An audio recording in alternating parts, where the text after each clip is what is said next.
वर्तमान नूतन सरकार आसिला परे आज की 11 मास चलिला सारा राज्य रे जो भली भाव में शिशु मान को अपहरण करा जाउची निखोज होउचंती आदिवासी दलित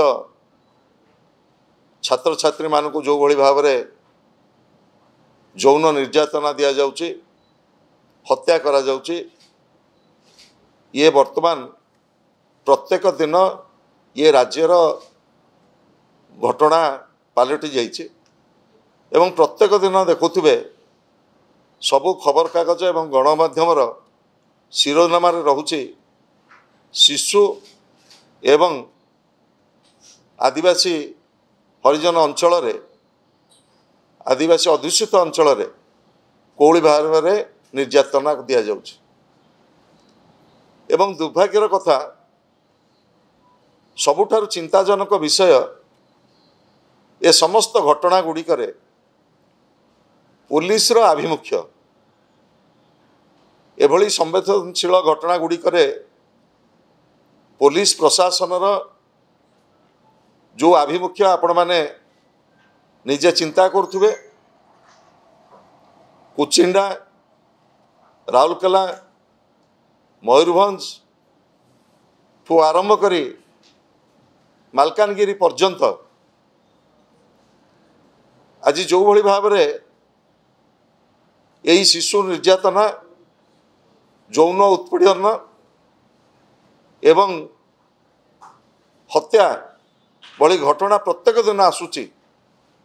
आज सारा राज्य रे गोटे विफल आईन श्रृंखलार परिस्थिति आज सृष्टि होइछि एवं ये सबु संवेदनशील घटना गुड़िक को निर्दिष्ट समय सीमा भितर किभली भाव में दोषी मान को दंड दिया जिवो एवं तदंत करा जिवो सेथिपाई पुलिस रो जो आभिमुख्य ताको अंतत चिंताजनक आपण माने जानिथिबे कुचिंडा रे जेतेबेले घटना घटिला सेतेबेले जनसाधारण जेतेबेले आसिकी प्रतिवाद कले तापरे से केस करागला सेथरे एवं आज राजधानी नाक तले पिपिली निर्वाचन मंडली डेलांग ब्लॉक हाट डेलांगर रतनपुर गाँव रे जो प्रकार लोमहर्षणकारी घटना घटी राजधानी छत्रछाया तले ताकू आमे कड़ा भाषा रे निंदा करुचु जदियो गला काली पुरी जिला पुलिस अधीक्षक सांबादिक सम्मेलन करी समस्त घटना संपर्क रे विवरणी देइछंती मु एठी कहि रखिबा को चाहे 16 तारिख दिन घटना घटिला 15 तारिख दिन घटना घटिला 15 तारिख दिन घटना घटिला परे एफआईआर दिया गला थाना रे गोटे मिसिंग केस करागला थाना रे एवं 7 दिन धरी जेतेबेले 11 वर्षर शिशु मिलिला नाही एवं जे शिशुर पिता जहाँ से माने संदेह करुले जे ये घटना सहित संपृक्त व्यक्ति तांको पुलिस आनिकी पचरा उचरा करके छाड़ीदेले एवं परवर्ती समय रे हाट डेलांग रतनपुर गाँवर ग्रामवासी माने एभली एक मर्मन्तुद घटना संपर्क रे पुलिस रो कालक्षेपण नीति एवं अभियुक्त मान को ठाब न करिवा डेड बॉडी रिकवरी न होबा फल रे से माने रास्ता रोक करथिले एवं रास्ता रोक परे अपराधी की धरागला एवं तार जहाँ सरजमीन तदंत करागला तार रिपोर्ट प्रारंभिक भाव में पुरी जिला आरक्षी अधीक्षक काली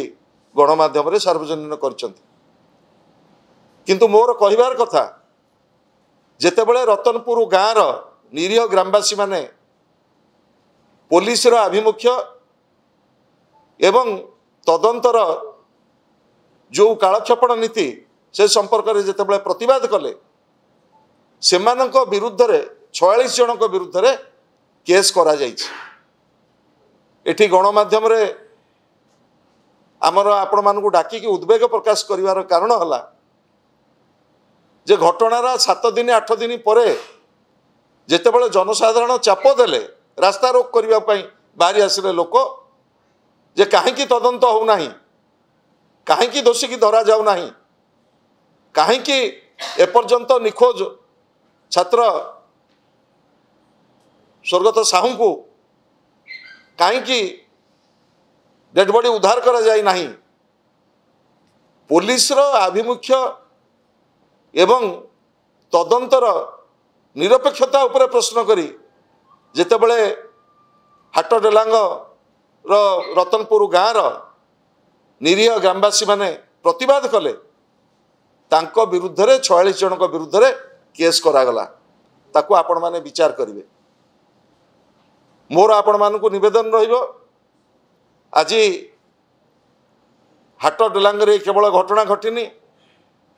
तार 2 मास तले पिपिली रे 7 वर्षर झियो को मध्य दुष्कर्म करा जाइथिला एवं पुलिस यही जो तदंत प्रक्रिया को आज साधारण जनता पाखे गोटे प्रश्नवाची होगी ठिया यही अवकाश रे आज बीजेडी दलर गोटे फैक्ट फाइंडिंग टीम आमर मान्यवर विधायक माने सेठी पिपिली रे पहुँची गले एवं आमर जिला सभापति उमाकांत सामंतरायकर नेतृत्व रे आमे आज जाऊचु डेलांग ब्लॉक रतनपुर गाँ को सेठी पीड़ितांकर जी तांकर परिवार वर्ग को भेटबू ग्रामवासी को भेटबू एवं किभली भाव में एटी घटना घटिला एवं कहीं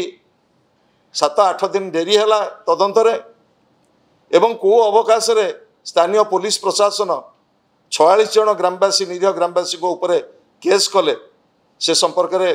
सरजमीन ग्रामवासी सहित आलोचना कलापर ये संपर्क में आमे आवश्यक पड़े पुरीर आमर आरक्षी अधीक्षक को अवगत करूँ एवं दाबी करुचु दोषी की कड़ा कार्यानुष्ठान निया जाऊ एवं तदंतर अवहेला करथिबा आमर पुलिस कर्मचारी बाबद एसपी पुरी निजे तार तदंत को हाथ को नियंतु आमे कहा बाबद अभियोग करने को चाहना किंतु एभली संवेदनशील घटना गुड़िक उपरे पुलिस प्रशासन एभली आभिमुख्य को आमे निंदा करने सहित राजधानी 30 किलोमीटर दूर रे एभली घटना आज समस्त को चकित केवल करनी आमे विपर्यस्त आईन श्रृंखला परिस्थिति एवं आदिवासी छात्र छात्री एवं सान सान छोट छोट पिला मानक बाबद जो प्रकार सब घटना घटुची ताकू आमे तीव्र निंदा करछु। Boarding completed nurture discover fly with pride TSG Gurukul, the ultimate home for your child.